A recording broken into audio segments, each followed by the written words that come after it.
Promise me you won't go anywhere tonight. Marina insisted he stay home that night. Not asked, insisted. She blocked the door with a smile that didn't reach her eyes and said it was for his own good. Elias had worked double shifts for months, missed birthdays, swallowed disappointments. Tonight, for once he wanted air, freedom.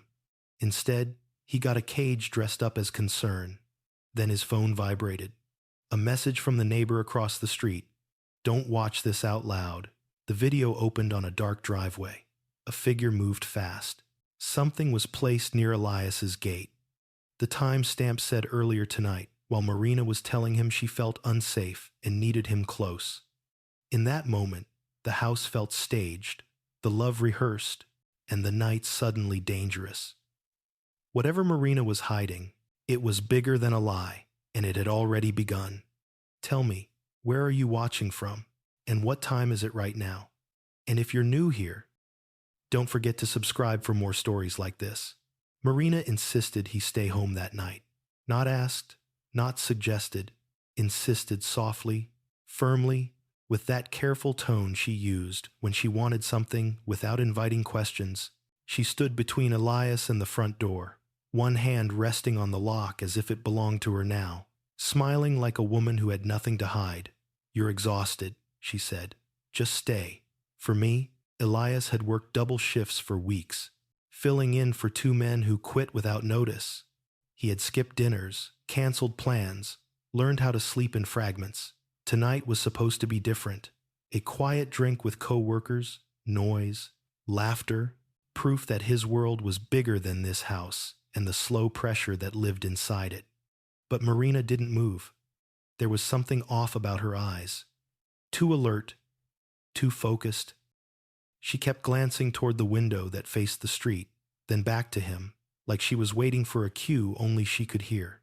When Elias tried to joke it away, she laughed half a second too late. When he asked what she was worried about, she brushed it off with a shrug that felt rehearsed. Bad feeling, she said. Can't explain it. He should have trusted his instincts then.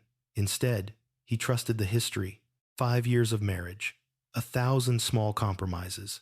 The unspoken rule that, when Marina needed reassurance, he provided it, even if it cost him something.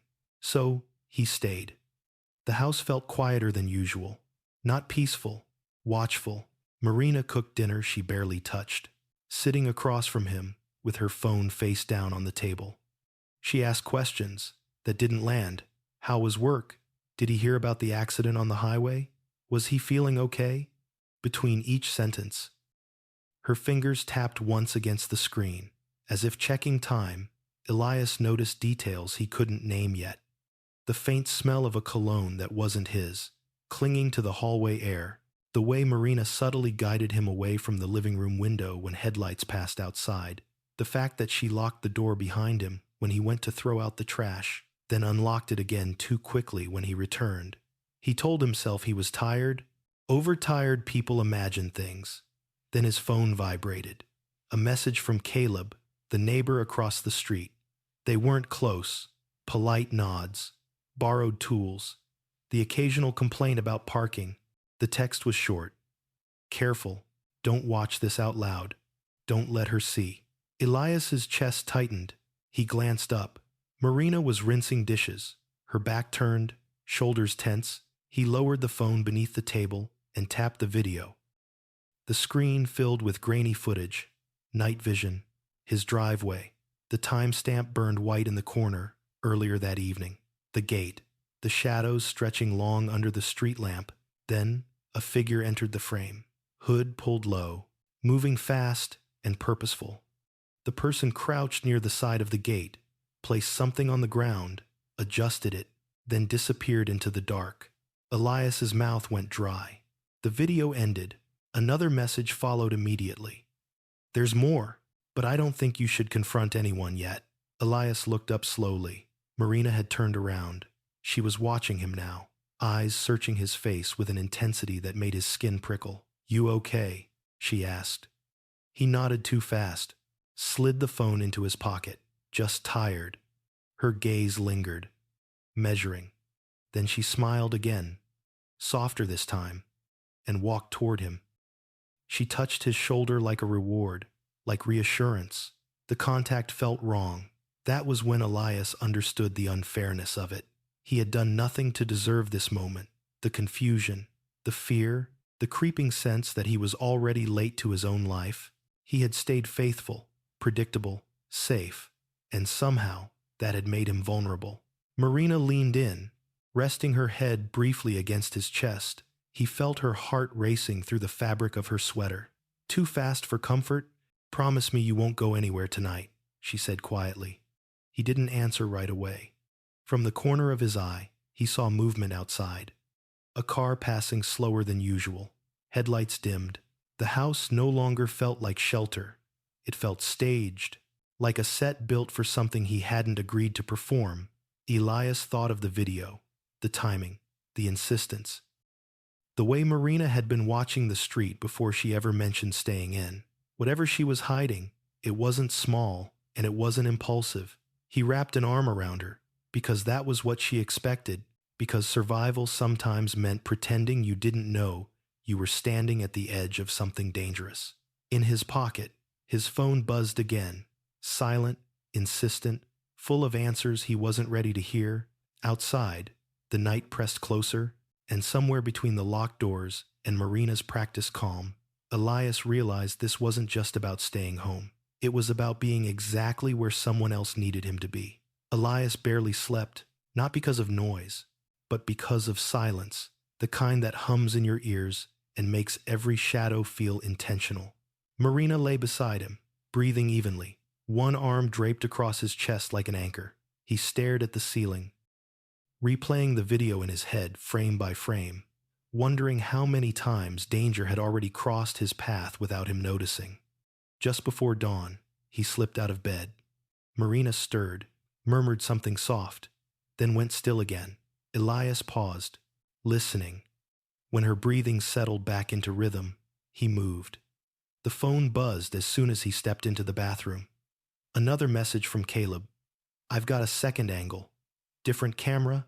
I'll show you when you're ready," Elias typed back with shaking thumbs. "Not here. Later today."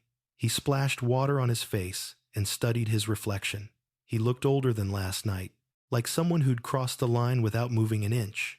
Downstairs, the house revealed details he hadn't noticed before. The back door was locked, double locked. The garage access door was shut, light off, though Marina usually left it on overnight. His car keys weren't on the hook by the counter.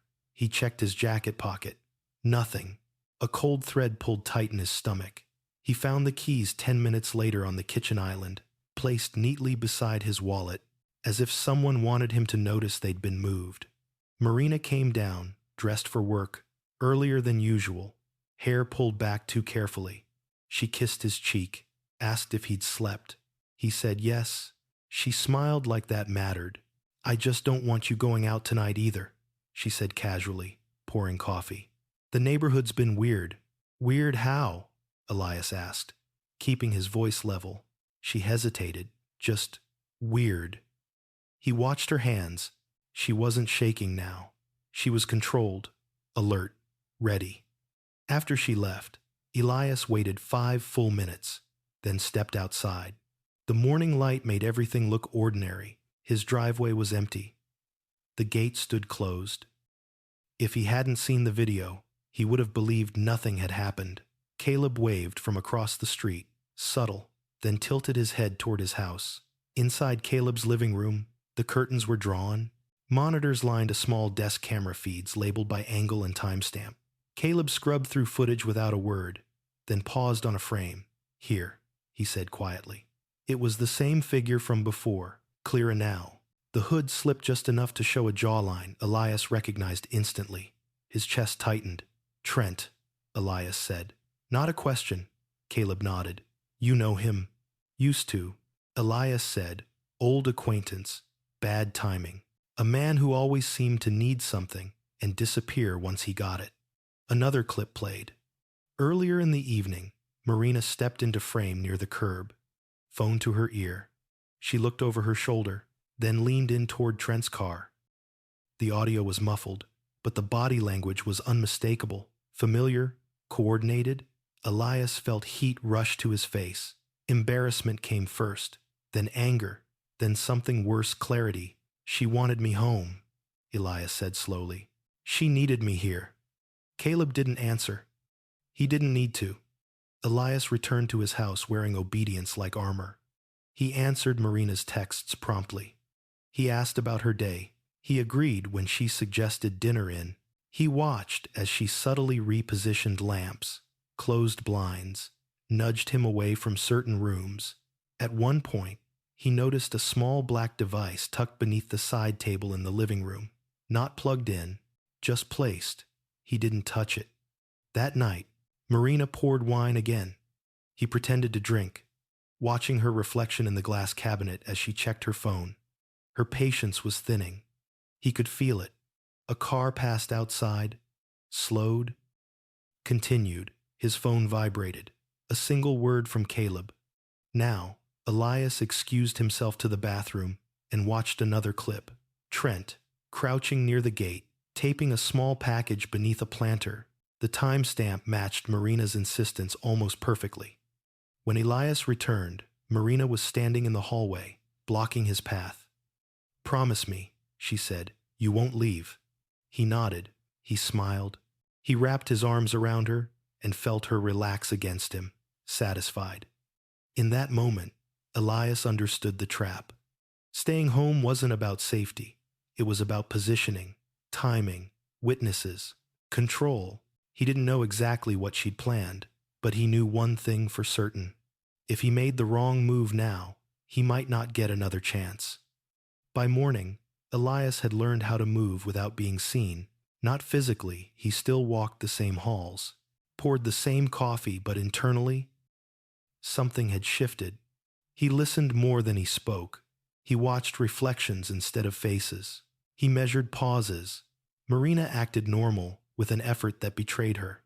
She hummed while packing her bag, kissed his cheek twice instead of once, reminded him again not to go out that night. Her concern sounded scripted, like lines practiced until they lost meaning. "I just need to know you're safe," she said. Elias nodded. "I will be." When the door closed behind her, he counted to 20 before exhaling. Then he moved. He checked the garage first. The air smelled faintly of oil, and something sharper, metal on metal. The lock showed a fresh scrape along the edge, shallow but undeniable. Someone had tested it. He crouched, photographing the mark from 3 angles, careful not to touch anything else. His phone vibrated, as if in approval. Caleb sent a location pin and a message. "Different angle shows faces. Come when you can." Elias drove like nothing was wrong. He waved at a jogger, stopped at a red light, rehearsed his calm in the rearview mirror. The city looked unchanged, and that made the dread heavier. He parked 2 streets away from Caleb's place, habit forming fast, and walked the rest. Inside, the footage was worse than he expected. Trent's face appeared clearly this time, illuminated by a passing headlight. He spoke on the phone, smiling with a confidence that stung. The audio was thin, but a few words cut through. "He'll be there," she made sure. Elias swallowed. He felt exposed in a way that went beyond betrayal. His life, his routines, his absences had been mapped and shared. "There's more," Caleb said gently. Another clip rolled. Marina again. This time closer. Her voice was clearer. "Tonight," she said, "he won't go anywhere." Elias closed his eyes. When he opened them, he didn't look away. Back home, he searched without searching. He wiped counters while scanning surfaces. He vacuumed while checking outlets. Under the living room side table, he found the small device again and photographed it, then left it exactly where it was. In the bedroom, he noticed the laptop charger plugged in when Marina always unplugged it. He didn't open the laptop. Not yet. He needed someone who wouldn't panic. Someone who understood timing. Detective Nora Haynes answered on the second ring. "I need hypothetical advice," Elias said. "If someone thought their spouse was setting them up slowly, what would you tell them not to do?" A pause. I'd tell them not to confront, not to tip their hand, document everything, and I'd tell them to make sure they're not alone. That night, Marina suggested wine again. He accepted. She watched him drink. He felt her watching, even when he wasn't looking. The patience was gone now. There was an edge to her movements, a countdown she could hear, but he couldn't. Headlights slid across the curtains. Once, twice. Caleb texted. 2 figures. Allie sighed. 5 minutes. Marina's phone buzzed. She silenced it too fast. A knock sounded at the back door. Not loud, confident. Marina flinched. The mask cracked for half a second, and Elias saw it recognition.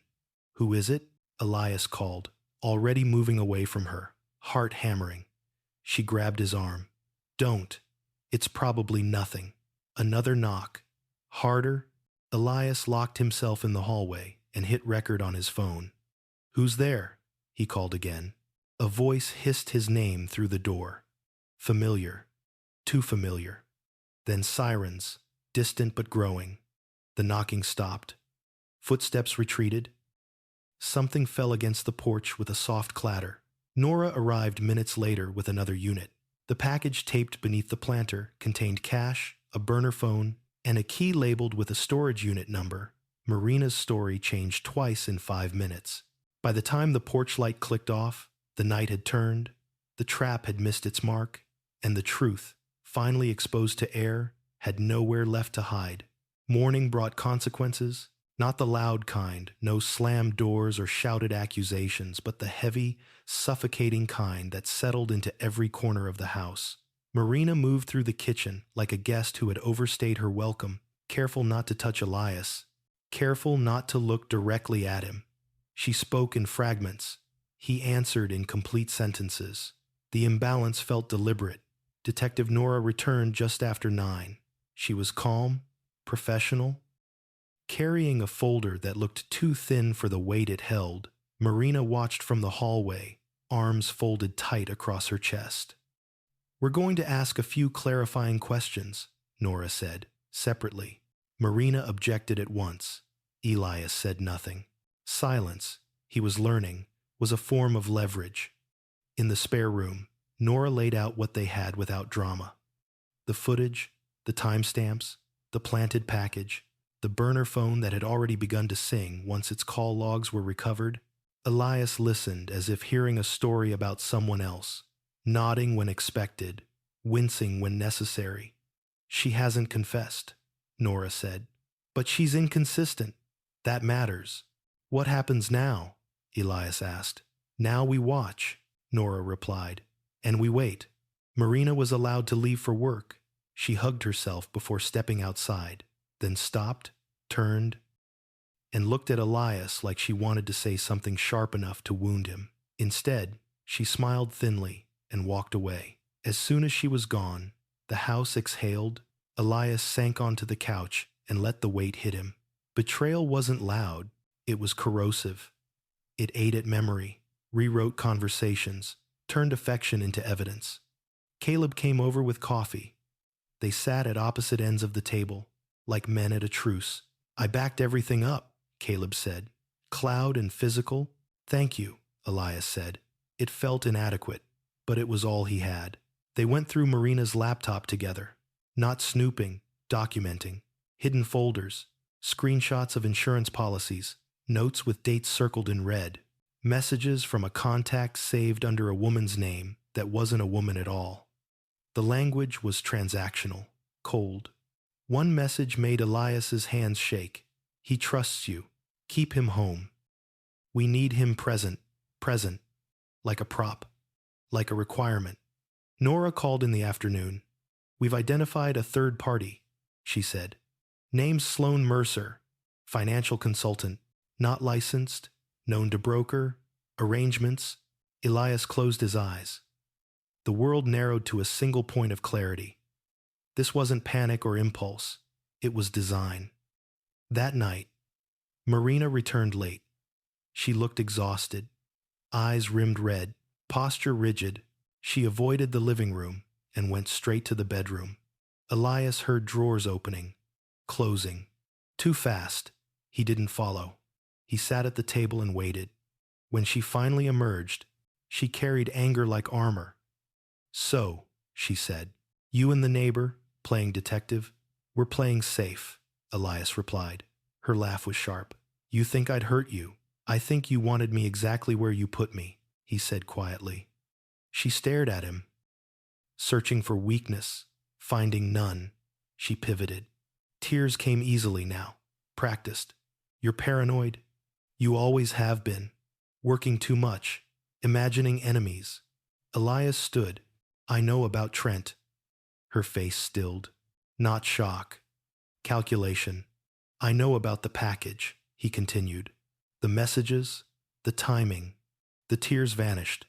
"You don't know anything," she said flatly. He held up his phone. Not the footage.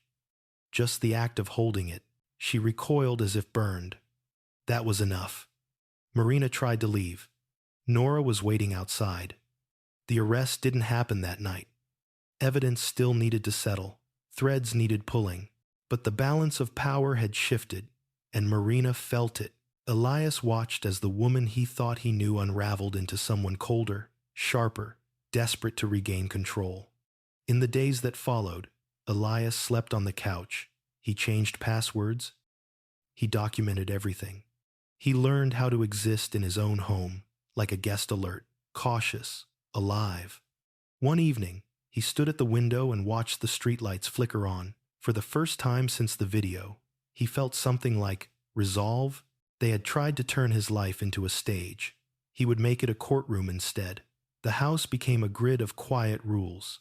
Elias learned where to step so the floor wouldn't speak. He learned which doors Marina closed too carefully and which she left ajar to signal innocence. He learned the sound of her phone vibrating against fabric and the way her shoulders lifted when a message came from someone she didn't want him to see.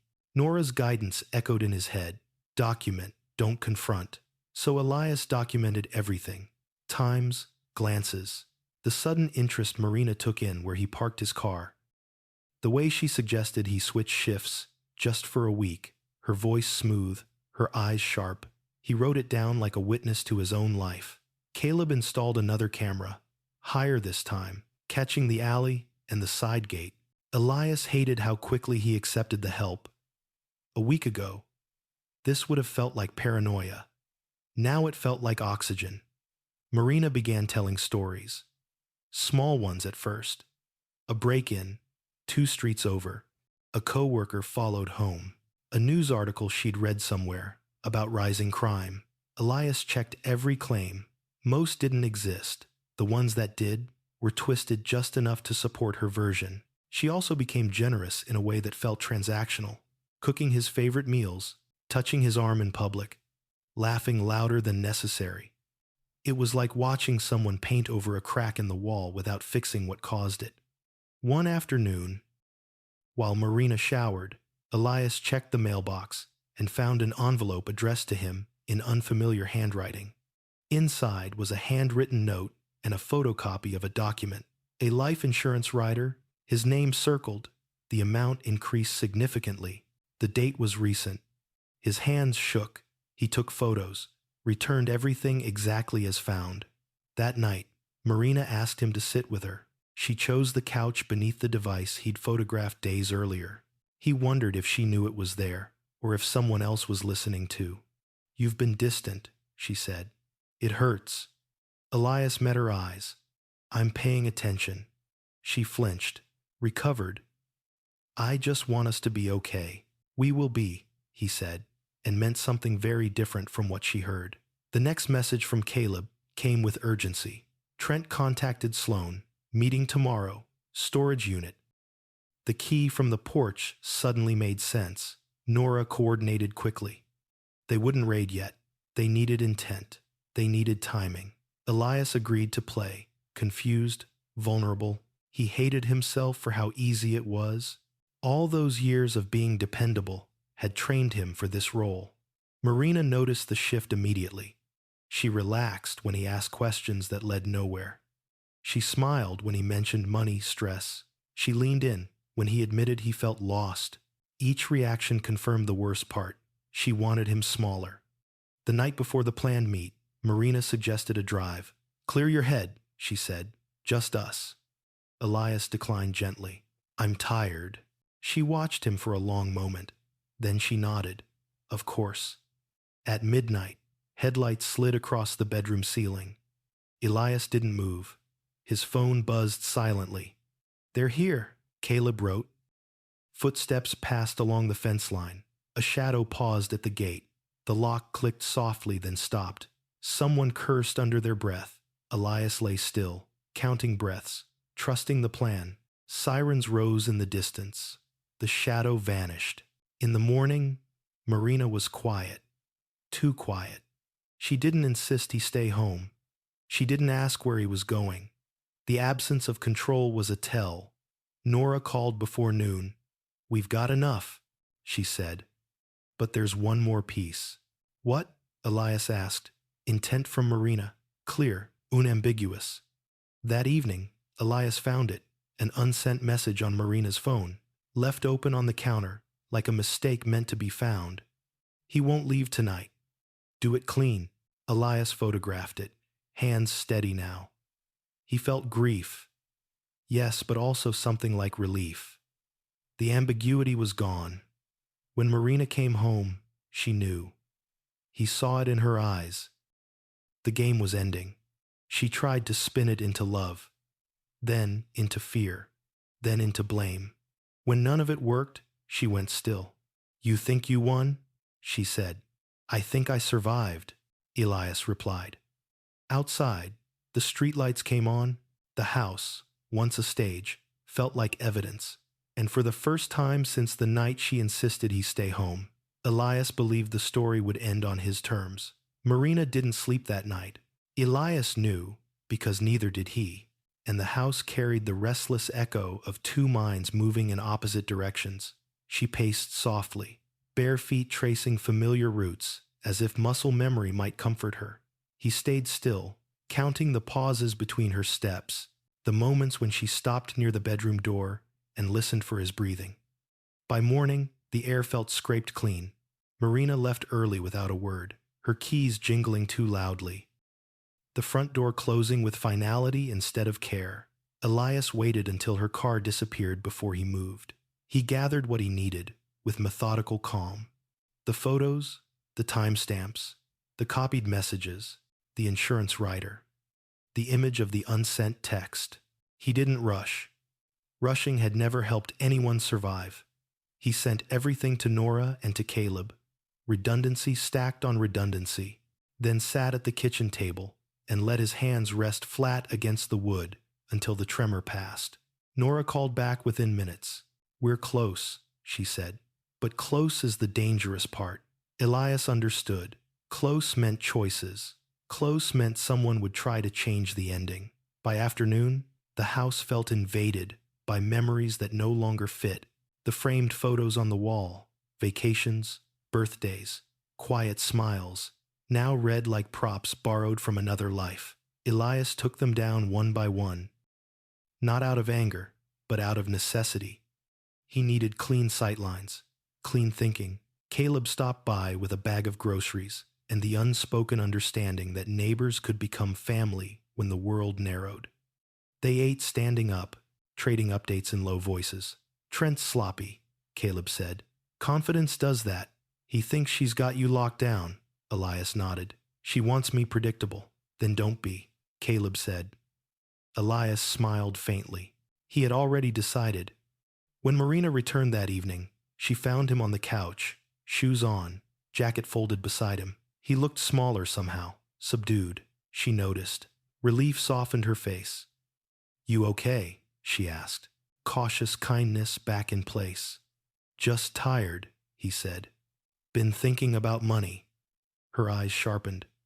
We'll figure it out. He shrugged. Maybe I should take that late shift tomorrow. Overtime helps. She hesitated. Too long. I don't know if that's a good idea. Why not? He asked gently. She smiled, strained. I just worry. Elias nodded. Obedient, the lie slid into place between them and held. Later, he excused himself to shower. In the steam, he let the fear shake loose. He pressed his forehead to the tile and breathed until the noise in his head softened. Survival wasn't bravery. It was repetition. It was choosing the next right step again and again. When he returned, Marina was texting. She didn't hide it this time. She wanted him to see the shape of secrecy without the words, control by implication. He sat beside her and waited. Her phone buzzed. She stood. "I need air," she said. "I'll come," Elias replied. "No," she said too quickly, then corrected herself. "I mean, stay. I'll be back." He watched her leave, coat pulled tight, shoulders set. He waited 3 minutes, then stepped outside and crossed the street to Caleb's. They watched the feeds together as Marina met a car at the corner. A familiar silhouette leaned out the window. Words were exchanged. A small nod. A plan reinforced. "She's accelerating," Caleb said. "So are we," Elias replied. Nora's message came in clipped and clear. "Tonight, we finish this." Elias returned home before Marina. He reset the stage exactly as she expected. Lights where she liked them, blinds half drawn, his jacket back on the chair. He practiced the version of himself she needed. Uncertain, contained, willing to be managed. Marina arrived, smiling. "I missed you," she said. Touching his cheek, he didn't pull away. They ate in silence. She poured wine. He took a sip this time, just enough to sell it. She watched him swallow. Satisfaction flickered and was gone. Outside, the street settled into late-night stillness. Headlights passed and didn't linger. Elias felt the pressure building, the moment approaching like weather. A knock came at the back door. Confident, planned. Marina startled, then composed herself. "Stay," she said. Elias stood. "I'll check." She reached for him, fingers digging in. "Don't." He turned, eyes empty enough to reassure her. "It's fine." The knock came again, louder. Elias moved to the hallway, phone recording, heart steady now. "Who is it?" A voice answered. Familiar and wrong. "Just want to talk." From the corner of his vision, he saw Marina step back, positioning herself where she'd rehearsed, panic ready on cue. Then the lights flared blue through the windows. Doors opened. Commands filled the night. The back door rattled as someone tried to flee. Footsteps thundered. Shouts cut through the dark. Within minutes, it was over. Marina sank onto the floor, the performance collapsing into something raw and ugly. She looked up at Elias with a mix of fury and disbelief. "You ruined everything," she said. Elias didn't answer. He watched as Nora stepped inside, calm as gravity, and the house finally exhaled. Some endings were loud. This one was quiet. The house filled with strangers and procedures. Blue gloves, low voices, the soft click of a camera shutter capturing angles that used to be private. Elias stood near the hallway wall, hands open, empty, doing exactly what Nora had told him to do. Be visible, be calm, be consistent. Marina was handcuffed gently, the way officers did when they expected resistance later. Not now. She didn't look at Elias as they guided her up from the floor. She stared at a spot just past his shoulder. Jaw set, eyes burning with a certainty that felt rehearsed even in collapse. When she finally spoke, it wasn't to plead. "You think this makes you clean," she said. "You think they won't look at you." Elias didn't answer. He didn't need to. The cameras were still rolling. Trent was brought in through the back, face pale, bravado gone. He glanced at Marina once, just once, and whatever passed between them was sharp and final. No apology, no alliance, only mutual recognition that the story had ended without their permission. Nora moved with efficient gravity, directing officers, cataloging evidence, confirming chain of custody. When she reached Elias, her voice softened by half a degree. "You did well," she said. "Now we wait for the paperwork to catch up." Waiting became the new discipline. By dawn, the house was quiet again, but it wasn't empty. It felt like a shell after a storm, standing, altered, stripped of illusion. Elias sat at the kitchen table with a mug of coffee he didn't remember pouring. Caleb sat across from him, eyes rimmed red, refusing to leave. "They'll try to flip Trent," Caleb said. "He'll talk. He already did," Nora said from the doorway. "Just not the way they planned." Marina was released later that day, pending formal charges, conditions attached, distance enforced. She collected a bag of clothes under supervision, her movements sharp, angry, efficient. At the door, she stopped. "You could have stopped this," she said to Elias, not turning around. "I did," he replied.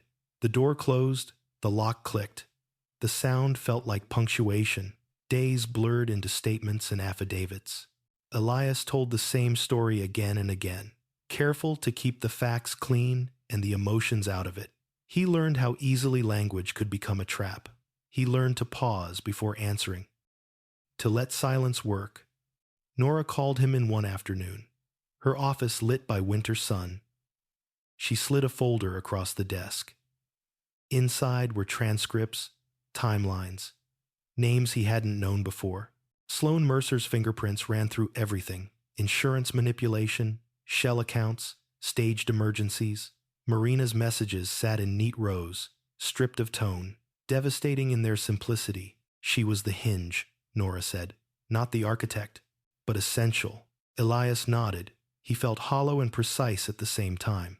At home, he packed, not to leave immediately, but to create options. He labeled boxes. He threw away nothing. Memory needed to be sorted, not erased. Caleb helped without asking. They worked in silence, the kind that didn't demand explanation. At night, Elias slept in short stretches, waking to check doors he'd already locked. Healing, he realized, wasn't linear. It looped. It tested. Marina tried to call once. He let it go to voicemail. Her message was controlled, then cracked at the edges. "We need to talk," she said. "There are things you don't understand." He deleted it without listening again. Trent took a deal.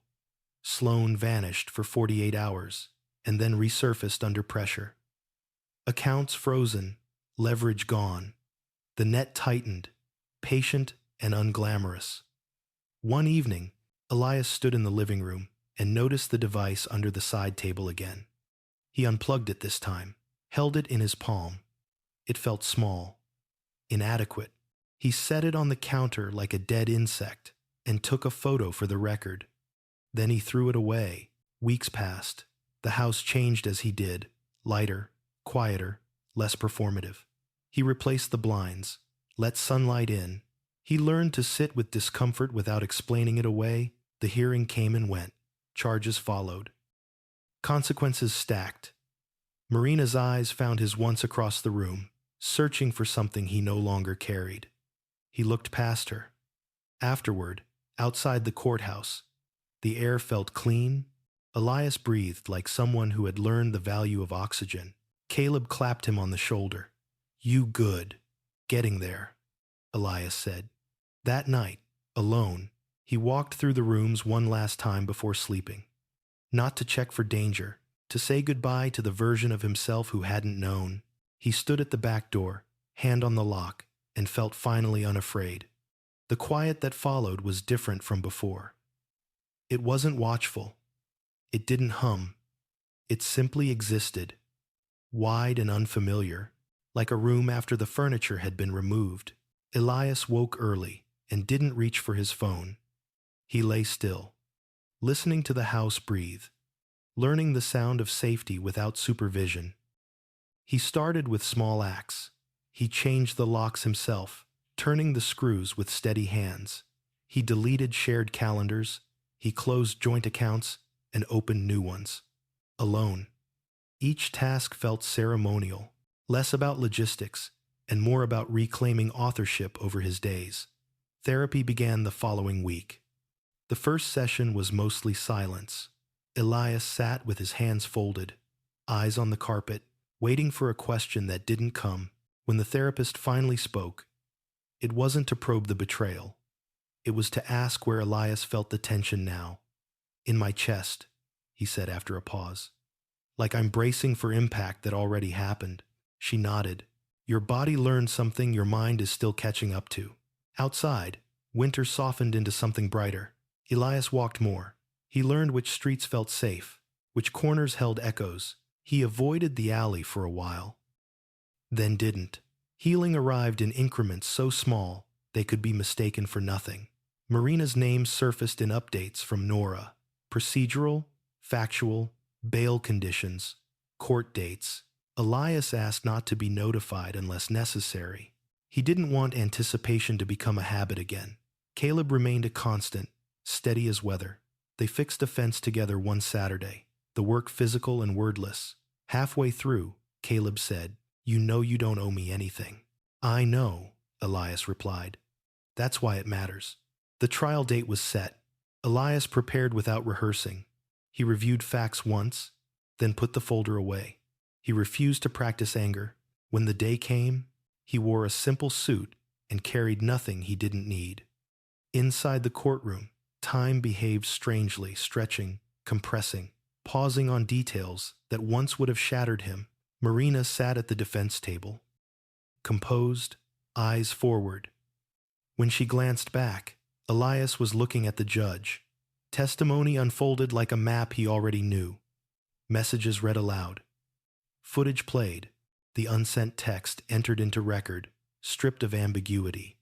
Elias spoke when asked, his voice level, his words clean. He did not editorialize. He did not explain himself. He let the truth do its work.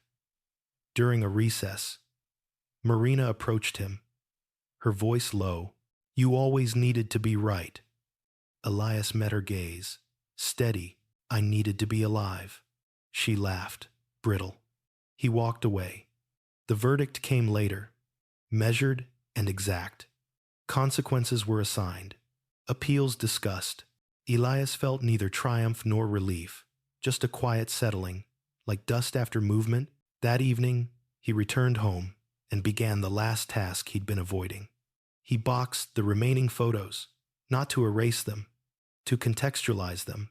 Memory, he'd learned, was safer when it had boundaries. He slept deeply that night, dreamless. When he woke, sunlight cut across the floor in clean lines. He made coffee and stood by the window, watching the street wake up. Cars passed, people waved, life continued, unbothered by his private catastrophe. There was comfort in that. Weeks later, Elias sold the house. The decision came without drama. He didn't need the space anymore. He needed neutrality. He moved into a smaller place, with wide windows and no blind corners. He furnished it sparsely, intentionally. Every object earned its presence. He kept therapy. He learned to name emotions before they named him. He learned that trust was not an on-off switch, but a practice, one that began with himself. On a quiet Sunday, he received a message from a number he didn't recognize. It was from Sloane's attorney, requesting a statement for restitution calculations. Elias forwarded it to Nora and deleted the thread. Some doors did not need reopening. That evening, he cooked for himself and ate slowly. He didn't rush the end of the meal. He didn't fill the silence. He let satisfaction exist without suspicion. Later, he stood on his balcony and looked at the sky, the city breathing beneath him. He thought about the night he'd been told to stay home, about how small the moment had seemed, and how enormous it had become. He understood now that control often arrives disguised as care, and that boundaries are a form of love. Elias went inside, locked the door out of habit, then smiled at himself and left it unlocked. While he showered, he trusted the world enough to risk comfort. When he turned off the light and lay down, he felt something he hadn't felt in months. Not safety alone, but freedom. Time did not rush to meet Elias. It walked toward him at a careful pace, testing whether he would flinch. He learned to let it come. The new apartment settled into routine quickly. Morning light, clean counters, the sound of his own steps, unshadowed by expectation. He stopped checking the hallway mirror for someone behind him. He stopped measuring his words before speaking aloud. When he caught himself doing either, he corrected gently, like retraining a muscle that had learned fear too well. Work changed. His supervisor noticed the steadiness before the scars. Elias took fewer extra shifts and more responsibility, the kind that required judgment instead of endurance. He led a small team, discovered he liked teaching, liked watching other people find their footing. Control, he learned, could be offered instead of imposed. The first letter arrived on a Tuesday.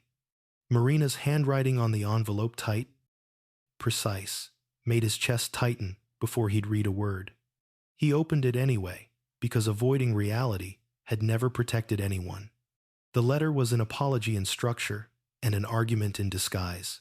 She admitted to pressure, to influence, to fear. She stopped short of responsibility, curving the language until it almost fit.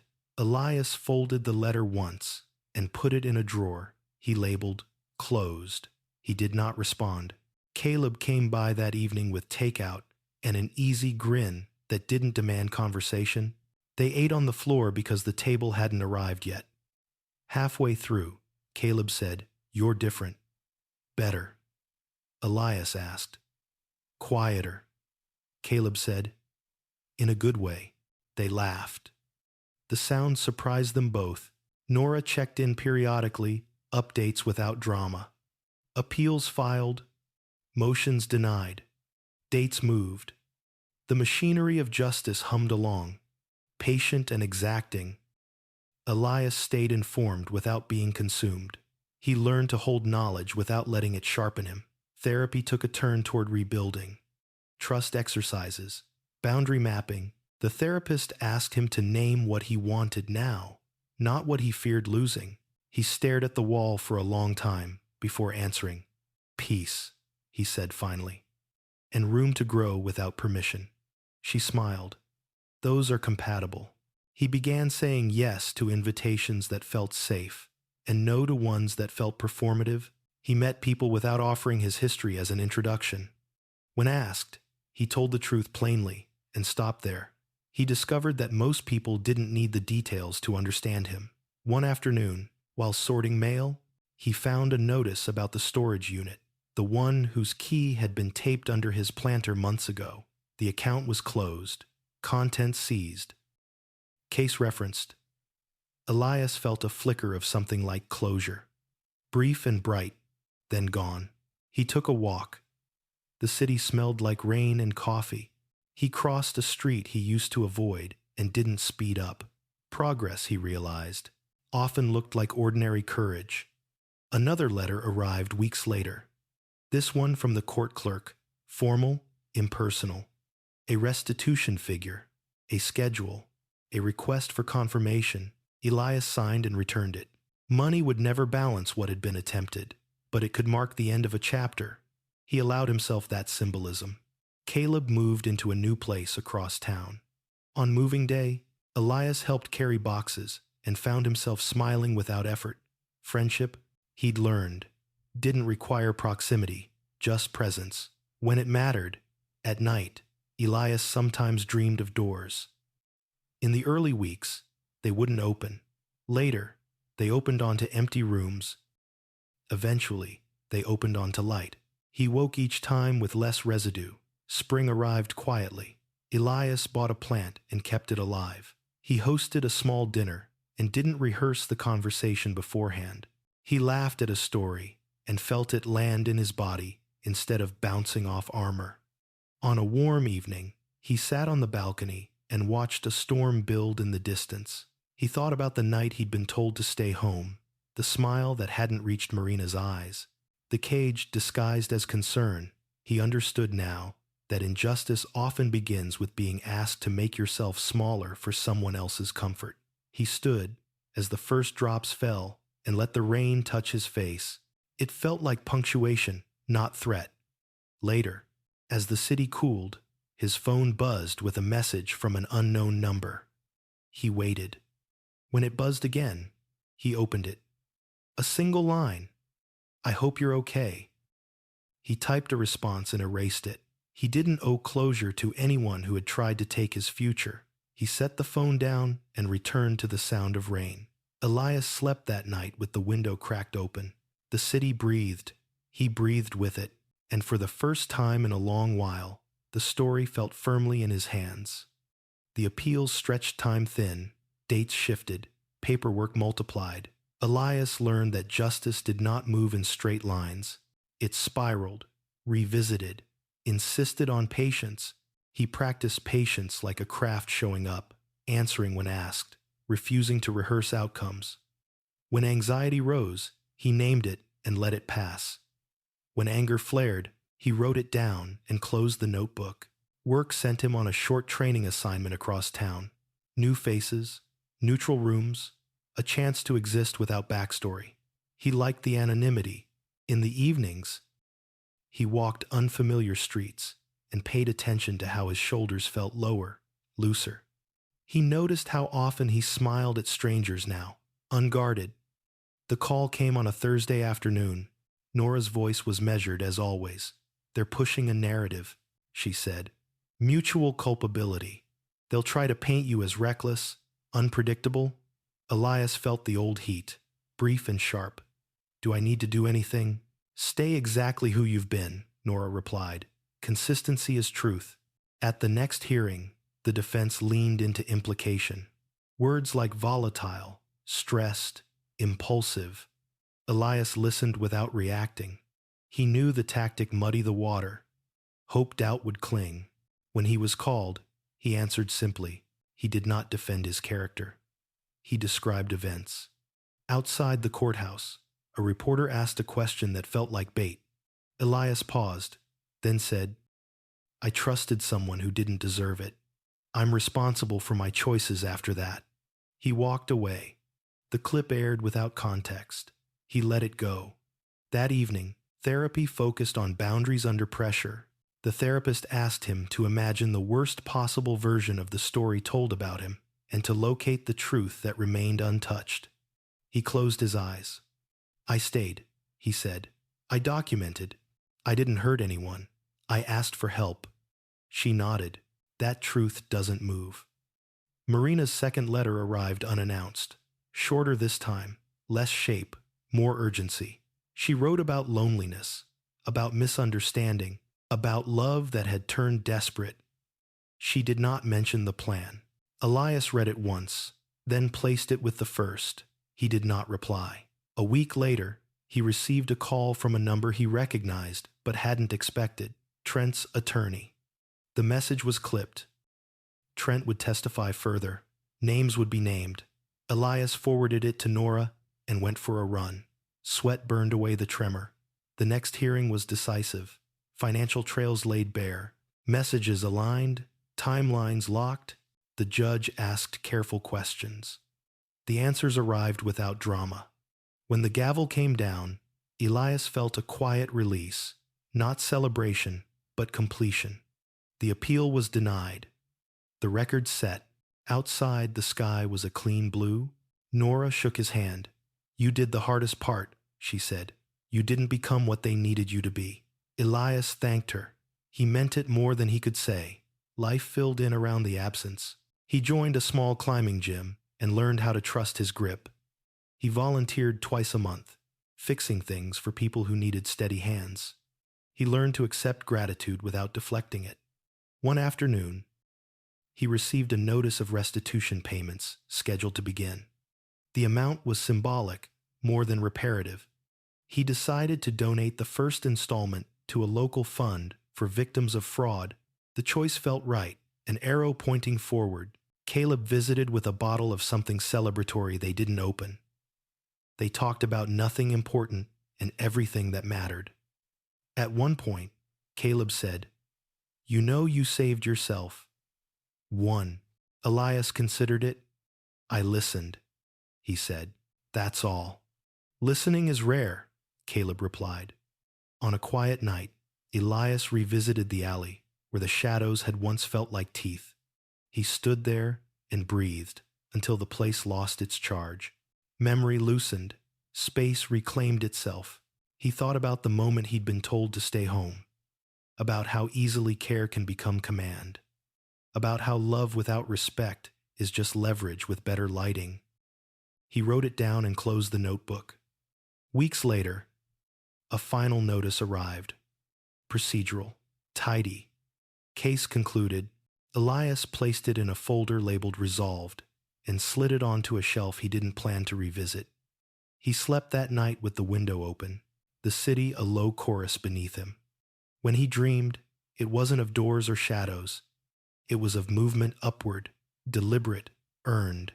In the morning, he woke with a plan that didn't involve vigilance. He made coffee. He stood in the light. He chose the day. After the case concluded, silence arrived, wearing a different face. It wasn't the hush of waiting rooms or the tense quiet of evidence being weighed.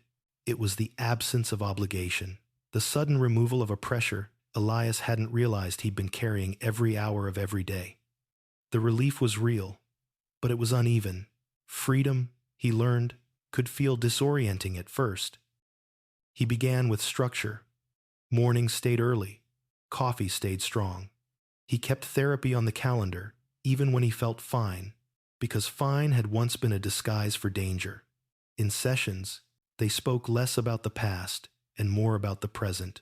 What he noticed now that fear wasn't narrating his choices. He talked about the way he paused before saying yes, about the calm that arrived when he said no without apology. Work recognized the change before he did. His supervisor offered him a project that required trust, leading a cross-functional team on a sensitive overhaul. Elias accepted without hesitation. He set clear expectations, listened more than he spoke, and discovered that authority could be quiet and still effective. The team responded. Progress followed. One afternoon, as he reviewed plans in a conference room with too much glass, his phone buzzed. A notification from the clerk's office, finalized documents uploaded. He opened them later, at home, and read them once. The language was precise, unemotional. He appreciated that. He filed them away and didn't look back. Caleb invited him to a small gathering. Nothing loud, nothing curated. Friends of friends, shared food, conversations that drifted without agenda. Elias stayed longer than he planned. He laughed without monitoring the sound. When someone asked what he did, he answered simply. When someone asked where he lived, he gave the neighborhood, not the story. It felt like choosing oxygen over explanation. That night, alone, he stood at the sink and noticed how easy it was to be present. The house didn't feel like a set anymore. It felt like a container, strong enough to hold him without demanding performance. He slept well. A week later, a call came from an unfamiliar number. Elias let it ring. When it rang again, he answered. It was Marina's attorney, polite, careful, a request, framed as an opportunity. Mediation for unresolved personal matters. Elias listened without interrupting. When the pitch ended, he declined. No explanation, no counter. The line went quiet, then thanked him for his time. Elias hung up and felt nothing afterward. That, too, felt like progress. He began writing again, not statements or timelines, but fragments, observations, sentences that didn't need to prove anything. He wrote about control disguised as care, about how danger often asks for compliance, not confrontation, about the moment he learned to listen to himself without negotiating. The writing didn't ask to be shared. It existed because it wanted to. Spring tipped into summer. Elias took a weekend trip to a nearby coast, traveling light. He walked the shoreline early in the morning and watched the tide redraw the sand without asking permission. He sat on a rock and let the wind do what it wanted. There were no echoes there, only sound. On the drive back, he realized he hadn't thought about the night in months. Not actively, not defensively. The memory had lost its teeth. Back home, he adopted a routine that felt indulgent, cooking meals that took time, letting music play through an entire album, turning his phone off for hours at a stretch. The world didn't collapse. It adjusted. A letter arrived from the restitution fund he'd donated to, thanking him and detailing how the money would be used. Elias read it twice. He folded it carefully and placed it somewhere visible, not as a reminder of loss, but as a marker of choice. Caleb stopped by, with news of his own promotion, move, new beginnings. They toasted with cheap glasses and better intentions. At some point, Caleb said, "You don't look back much anymore." "I learned where that road goes," Elias replied. He began dating cautiously, openly. He said what he meant early. He listened when words didn't align with behavior. He trusted himself to leave when something felt wrong and to stay when it felt right. He discovered that honesty could be gentle without being weak. One evening, after a long day, he sat on his balcony and watched the city settle into dusk. Lights came on. People moved. Somewhere, a life intersected with another and changed course. He thought about how close he'd come to a different ending and how survival wasn't just avoiding death, but reclaiming direction. He took out the notebook and wrote a final line about that chapter. Then he closed it and placed it on a shelf with other finished things. When he went inside, he didn't lock the door immediately. He paused, smiled at the habit, and chose calm over ritual. The apartment held him easily. Elias went to bed without scanning the room. He slept without bracing, and in the quiet space between dreams, he understood something simple and true. The story had grown larger than the betrayal. It had become his.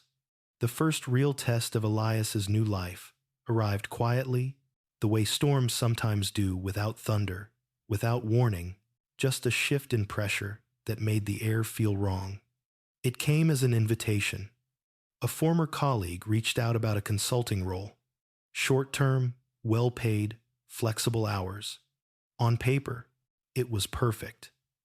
The catch lived between the lines: travel on short notice, late nights, a blurred boundary between work and identity. Old Elias would have said yes immediately, eager to prove he was reliable, indispensable, worth keeping. This time, he asked questions.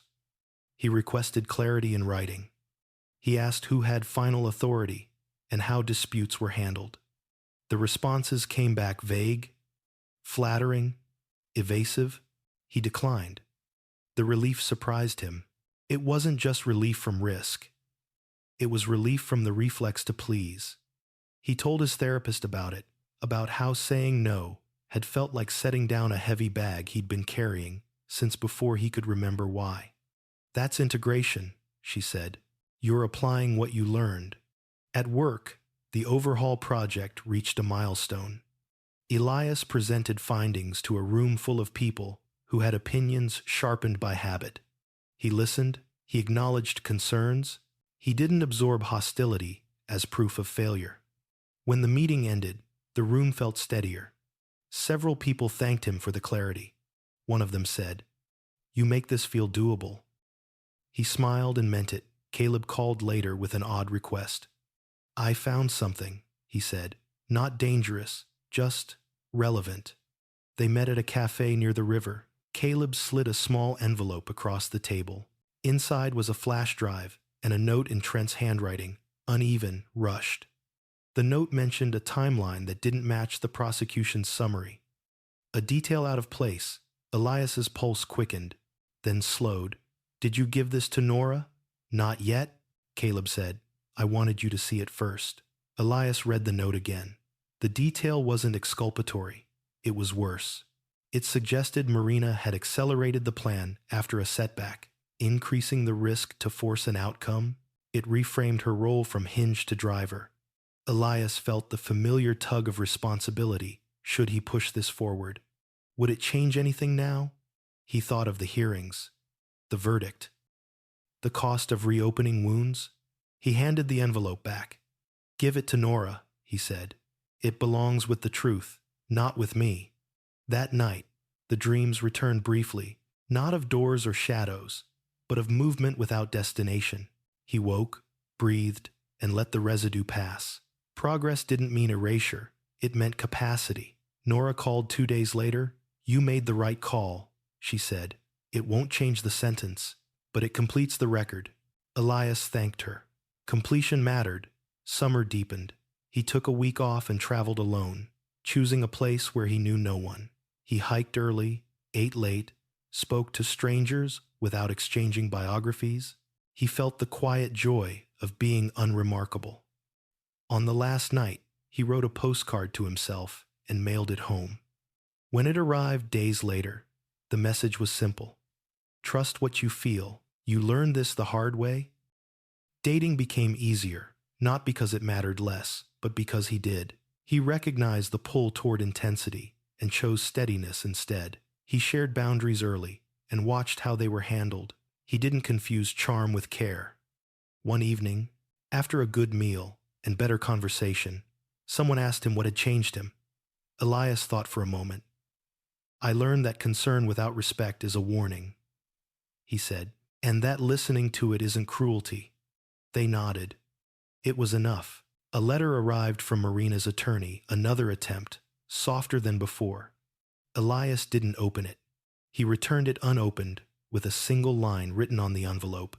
Please direct all matters through counsel. He felt no triumph, only quiet alignment. At home, he rearranged the shelves. He placed the resolved folder in a box labeled Archive and slid it under the bed. He didn't need daily proximity to proof anymore. He trusted memory to hold what mattered. Caleb visited with news of his own, a relationship turning serious, a future forming. Elias listened and felt genuine happiness rise, unshadowed by comparison. When Caleb asked if he was afraid to trust again, Elias answered honestly. I'm afraid of ignoring myself, he said. Trust comes after. On a warm night, Elias sat by the open window and let the city breathe through him. He thought about the night everything had pivoted, the insistence, the video, the choice to stay visible. He understood now that healing wasn't a single arc, but a series of decisions made in daylight, without audience. He went to bed with the window open and the lights off. The room held no secrets. His breath was his own. In the morning, he woke with a sense of direction that didn't require defense. He chose his clothes, his breakfast, his day, ordinary acts, reclaimed. And somewhere between the coffee cooling and the sun rising higher, Elias recognized the quiet miracle of it. The story no longer chased him. He was walking ahead of it. The call came late enough to feel intrusive, early enough to matter. Elias was rinsing a mug when his phone lit up on the counter. Unknown number. He watched it ring twice before answering, the way he did now, on his terms. Elias Crow, the voice said. This is Sloan Mercer. The name landed with a dull thud. Not fear exactly, but recognition, the kind that tightens the spine. Elias didn't respond. I won't take much of your time, Sloan continued, smooth, practiced. I'm calling because there are things you deserve to hear directly. No lawyers, no posturing. Elias set the mug down and leaned against the counter. You should talk to my counsel. A brief pause. I thought you might say that, but this isn't about legal outcomes. It's about closure. Closure. The word sounded rehearsed, like a brand promise. Elias pictured the alley, the planted package, the unsent text. He pictured the careful escalation designed to force an ending. He felt his pulse slow. Say what you need to say, Elias replied. Then we're done. Sloan exhaled, audibly. Marina panicked. She pushed. I warned her about timelines, about risk. She didn't listen. The attempt at distance was clumsy. Elias almost smiled. You're calling to adjust blame, Elias said. That's not closure. Another pause. You survived, Sloan said. That matters. It does, Elias agreed. To me. Silence stretched. Elias imagined Sloan recalibrating, searching for leverage that no longer existed. I'm trying to make things right, Sloan said finally. There are accounts. Information. I could help. Elias felt a flicker curiosity, not temptation.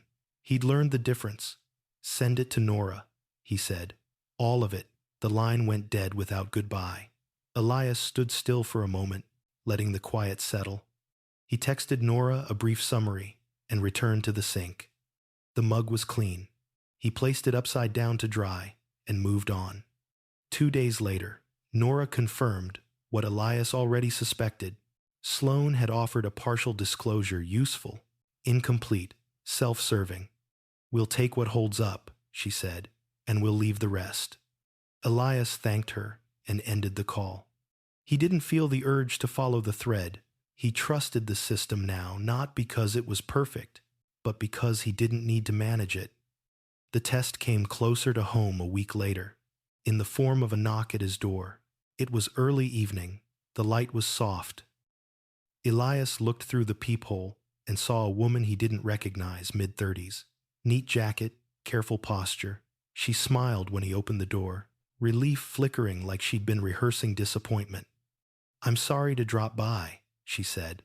"I'm Lena, Marina's sister." Elias felt the old reflex: protect, manage, contain, rise and fall. He kept the door half open.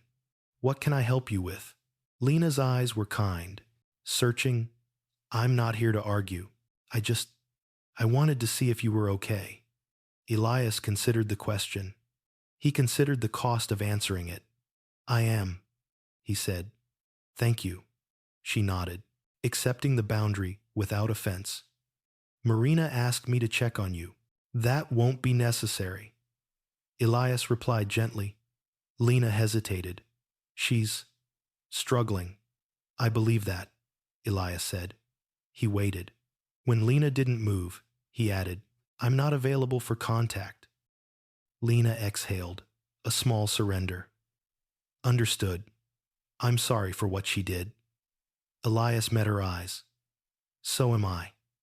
He closed the door without anger, leaned against it for a breath, then walked back into the apartment. The knock didn't echo. That felt important. Later that night, Elias met Caleb for a late walk. The city hummed around them, ordinary and alive. Elias told him about the call, the visit. Caleb listened, hands in pockets, nodding. "You handled it," Caleb said. "I didn't handle it," Elias replied. "I chose it." They walked a while longer. When they parted, Elias returned home and opened the window. The air moved freely. He let it. In the days that followed, Elias noticed something subtle. The urge to explain himself had faded. He didn't preface decisions with justification. He didn't anticipate objections that weren't there. When he said no, it landed as a full sentence. At work, a conflict surfaced between two team leads. Voices rose, lines were drawn. Elias listened, asked a few clarifying questions, and proposed a compromise that honored both constraints. The room settled. Someone said, "Thank you for not escalating this." Elias smiled. De-escalation, he'd learned, was a form of strength. He received the postcard he'd mailed to himself months earlier. He placed it on the fridge and read it again. "Trust what you feel," he added a line beneath it in pen, "and verify what you can." That evening, he cooked for someone new. Nothing extravagant, just thoughtful. They talked about music and travel and the strange relief of quiet mornings. When the conversation turned serious, Elias didn't deflect. He spoke plainly about boundaries and listening. He watched how the words were received. Respect answered back. When they left, Elias cleaned the kitchen slowly. He didn't rush the end of the night. He didn't fill it with noise. Before bed, he checked his phone once. No messages he needed to answer. He set it face down and turned off the light. In the dark, Elias felt a steady certainty take root. Not triumph, not vengeance, but alignment. The past no longer leaned into the present. The future didn't demand proof. He slept easily. And when morning came, he woke without bracing. The story, once volatile, had found its shape. Autumn arrived without ceremony, slipping into the city the way acceptance sometimes does quietly. After resistance has exhausted itself, Elias noticed it in small ways. The sharper air in the mornings, the way light angled lower through the windows, the urge to slow down without feeling afraid of what might catch up. He had stopped counting milestones. No more measuring days since the night everything cracked open.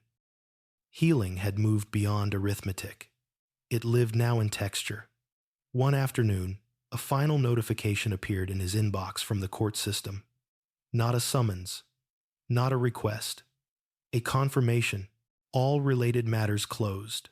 Administrative language, brief and final. Elias read it once, then archived it without ceremony. He didn't feel relief exactly. He felt grounded. That evening, he walked the long way home, leaves gathered in corners, like secrets that no longer mattered. He passed the alley once more, not to confront it, but because it happened to be there. The space felt smaller now, stripped of meaning, just brick and shadow and trash bins. He kept walking. At home, he found a message from Nora waiting. That was the last of it. "You're officially done," he replied with 2 words. "Thank you." Then he powered the phone down. The quiet that followed was earned. Elias poured a drink. He rarely touched and stood by the window, watching the city settle into evening. He thought about how close the ending had come to being written for him, how easily his presence had been turned into a liability, his reliability into a tool. He thought about how unfair it had been, how arbitrary, how cruel. And then he thought about what had saved him. Not strength, not cleverness, not luck, attention, the willingness to notice the smile that didn't reach the eyes, the insistence that felt like a cage, the neighbor's warning he could have dismissed out of pride, the choice to stay visible instead of reacting, the discipline of letting evidence speak when emotion begged to shout. Elias understood now that betrayal rarely announces itself as violence. It arrives as intimacy weaponized, as care that demands obedience, as love that requires silence. He set the glass down untouched. Later, he sat at his desk and opened the notebook one last time. He flipped through pages of fragments, observations, lessons, half-formed thoughts written in moments when the ground had felt unstable. He didn't correct them. He didn't polish them. He read them like artifacts from a life that had taught him something costly and real. On the final page, he wrote slowly, deliberately, "I survived because I listened. I healed because I kept listening." He closed the notebook and placed it in the archive box beneath the bed. Not hidden, finished. The next weeks unfolded gently. Work moved forward. Relationships deepened at a pace that felt honest. Elias allowed himself to want things again, small trips, shared meals, future plans that didn't need contingency clauses. He trusted his ability to adjust if something went wrong. That trust was new and precious. One evening, sitting across from someone who mattered, he felt a familiar tightening in his chest, an old echo. He paused, named it silently, and waited. The feeling passed, the conversation continued. Nothing bad happened. He smiled to himself. Later that night, alone, Elias stood in the doorway of his bedroom and realized he no longer checked exits automatically. He no longer mapped threats before resting. The body had learned what the mind already knew. Safety had returned not as illusion, but as practice. He lay down and let the darkness hold without testing it. His breathing slowed. His thoughts softened. Sleep arrived easily. In the morning, sunlight spilled across the floor in wide bands.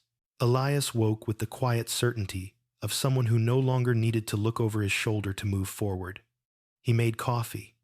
He opened the window. He let the day in. The story had reached its reckoning, not in handcuffs or headlines, but in this ordinary peace, the kind that can only exist after the truth has been faced and survived. Whatever waited ahead would be met with the same discipline that had carried him through the worst night of his life. Attention, boundaries, choice. And that, Elias knew now, was enough. The last thing Elias packed was the archive box, not because it was heavy, but because it carried weight of a different kind. He set it by the door and left it there overnight, as if to see whether it would call him back. It didn't. In the morning, he carried it to the storage room downstairs, slid it onto a high shelf, and walked away. Without looking back, he didn't feel brave. He felt aligned. The day unfolded without ceremony. Emails answered. Meetings held. A quiet lunch, eaten alone in a park where dogs chased leaves and nobody knew his name. Elias watched the movement without assigning meaning. Life was happening again, without asking him to be vigilant. That, more than anything, felt like the victory he hadn't known how to imagine. In the afternoon, he received a final notice from his bank, confirming the closure of the last joint account. Numbers settled, lines ended. He archived the message and deleted the app notification. The administrative tale of the storm had finally passed. That evening, Elias returned to the apartment and found the space changed by intention. Fewer objects, clear surfaces, light allowed to travel unimpeded. He cooked a simple meal and ate slowly, tasting each bite. He didn't rush to fill the silence. He let it be what it was: open, neutral, honest. A knock came at the door. Not sharp, not urgent. Elias paused, listened to his body, then opened it. It was Caleb, holding a small paper bag and an awkward smile. "I brought bread," he said. "No reason." Elias laughed and stepped aside. They sat at the table and tore the bread with their hands, talking about nothing that needed resolution. At one point, Caleb asked, "Do you ever think about what would have happened if you'd left that night?" Elias considered it. He pictured the door opening, the street swallowing him, the plan completing itself without him present to disrupt it. He felt the old chill and let it pass. "I think about what happened because I stayed," he said. "And because I paid attention." Caleb nodded. "That saved you." Elias shook his head gently. "Listening saved me. Staying visible saved me. Choosing not to react saved me." They sat with that until the bread was gone. After Caleb left, Elias stood by the window and watched the city lights blink on. He felt a familiar gratitude, quiet, steady, unshowy, the kind that didn't need witnesses. Later, he took a walk. He followed a route he'd learned to love, one that curved through streets with names he could pronounce and corners that no longer startled him. He passed a cafe where laughter spilled onto the sidewalk. He passed a bus stop where a couple argued softly, then laughed at themselves. Life, imperfect and unguarded. He stopped at a bridge and leaned on the rail, watching the water move with patient indifference. The night he'd been told to stay home surfaced briefly, not as threat, but as context. He didn't push it away. He acknowledged it, then let it drift. Elias understood now that endings weren't about punishment or absolution. They were about returning to the self that had been sidelined by compliance, returning to instincts dulled by obligation, returning to a pace that allowed truth to catch up. He walked home with an ease that surprised him. Before bed, he checked his phone one last time. A message from someone he cared about, asking about plans for the weekend. Elias smiled and replied without calculating the risk. He set the phone down and turned off the light. In the dark, he felt no urge to scan, no need to brace. His breath found its rhythm. The room held, sleep came quickly and stayed. When he woke, sunlight painted the wall with a warmth that felt earned. Elias lay still for a moment, not because he needed to listen for danger, but because he wanted to mark the feeling. He rose, made coffee, and stood by the open window, letting the day announce itself. He thought about the man he had been, the one who mistook compliance for love, endurance for loyalty, silence for peace. He honored that man, without longing to return to him. Growth didn't require contempt for the past. It required clarity. Elias dressed and stepped outside. The door closed behind him with a soft, ordinary click. No locks tested, no second guesses, just forward motion. The story had given him many things: pain, loss, and reckoning. But it had also given him a skill he would carry forever: the ability to notice when care becomes control, and the courage to choose himself without apology. He walked into the day with his shoulders relaxed, his gaze level, and his life finally his own. What this story leaves behind isn't just the memory of betrayal, but a quieter, harder truth. Danger rarely announces itself as danger. It often arrives wearing concern, asking for small obediences, encouraging you to shrink just this once. Elias survived, not because he was stronger or smarter than everyone else, but because he chose to listen to discomfort, to patterns, to the moment something felt wrong, even when it looked loving on the surface. Real healing didn't come from revenge or victory.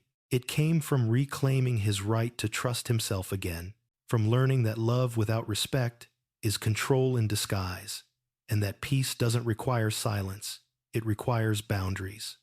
When you stop explaining your instincts away, when you stay visible instead of reactive, you give truth the time it needs to surface. If this story resonated with you, take a moment to reflect. Have you ever ignored a warning because it came from someone you loved? Share your thoughts in the comments. I read everyone.